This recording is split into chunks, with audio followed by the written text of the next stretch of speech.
BJP राष्ट्रीय अध्यक्ष JP Nadda दिनिकिया Odisha गस्तरे आसी पुरी और कंधमाल जिलार तुमुड़ीबंध जनसभा भाषण दे नवीन पट्टनायकों बीजेडी सरकार उपरे प्रचंड वर्षिंट।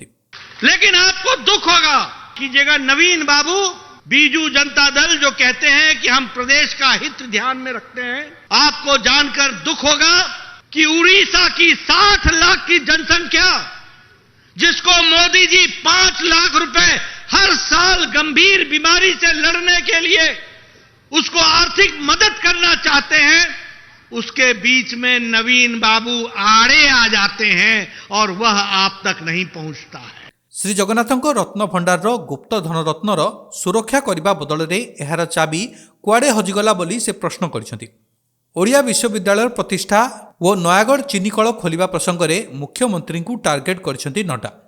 महिला विरोधी अपराध ओडिशा रे द्विगुणित होइथिया बेले राज्यरू मानव चालाण बढ़ी चली और आदिवासी तथा दलितों उपरे अत्याचार बढ़ी बोली कही से आक्षेप करथिले जे राज्य में एबे अपराधी माने पुलिस उपरे भी आक्रमण करुछंती।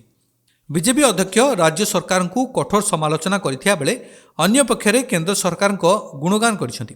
आपको जानकर खुशी होगी कि 10 करोड़ 74 लाख परिवारों को, 11 करोड़ परिवारों को, 50 करोड़ की जनता को आदरणीय मोदी जी ने 5 लाख रुपए का हर साल स्वास्थ्य के दृष्टि से गंभीर बीमारियों से लड़ने का इंतजाम किया है। से कहिछन जे IMF रो रिपोर्ट अनुसार भारत में एबे अति गरीब संख्या 1% रु कम रही।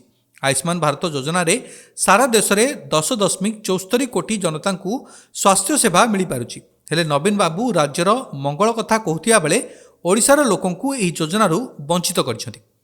प्रधानमंत्री देशर गरीब निष्पेषित महिला और कृषक मानक सुख सुविधा पाई निरंतर कार्य करुछंती बोली कही 2024 निर्वाचन में ओडिशारू बीजेडी सरकार को हटाई बीजेपी को शासन क्षमता को आनिबा को से आह्वान देथिले। से ताच्छल्य करिसेंती जे एठारे की प्रकार सरकार चली और किए शासन चलाउछि ताहा बुझी हेउ नाही। मैं यहां यह भी बताना चाहूंगा कि आयुष्मान भारत में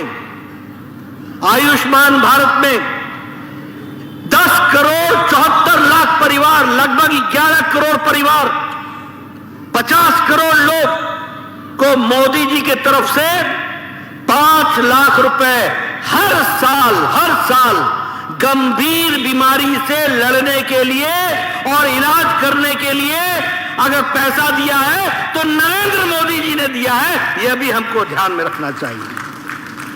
लेकिन आपको जानकर दुख होगा कि नवीन बाबू बीजू जनता दल की सरकार 60 लाख लोगों को आयुष्मान भारत से वंचित रखते हैं। आप बताइए, यहां से लोगों का बाहर जाना बंद हो गया क्या बोलते हैं उसको, दादन खटना बंद हो गया क्या? दादन खटना बंद हो गया क्या? अगर हमारा भाई उड़ीसा का मुंबई में जाके काम करता हो और वो वहां बीमार हो जाए तो उसका इलाज नवीन बाबू नहीं करा पाएंगे। उसका इलाज करा पाएंगे तो नरेंद्र मोदी ही आयुष्मान भारत से करा पाएंगे। और यहां पर भी मैं आपसे बोलूंगा, जब मैं यहां की बात कर रहा हूं तो क्या यह सच्चाई नहीं है कि संबलपुर में इंडियन इंस्टीट्यूट ऑफ मैनेजमेंट बन रहा है 200 एकड़ की भूमि पर और 402 करोड़ रुपए उसके लिए खर्च हो रहे हैं। उसी तरीके से Indian institute of science and educational research के लिए 1500 करोड़ रुपए खर्च हो रहा है। स्किल इंडिया इंटरनेशनल सेंटर के लिए स्किल डेवलपमेंट इंस्टीट्यूट भुवनेश्वर में खड़ा हो रहा है और प्रधानमंत्री कृषि सिंचाई योजना में 4000 करोड़ रुपए खर्च हो रहे हैं। 1300 किलोमीटर की नेशनल हाईवे के लिए 13400 करोड़ रुपए खर्च हो रहे हैं। उसी तरीके से 1214 किलोमीटर के नेशनल हाईवे के लिए 9000 करोड़ रुपए खर्च हो रहे हैं। ये नवीन बाबू को पता नहीं रत्ना भंडार की चाबी उनकी कहां खो गई है और वो डुप्लीकेट चाबी लेकर के घूम रहे हैं।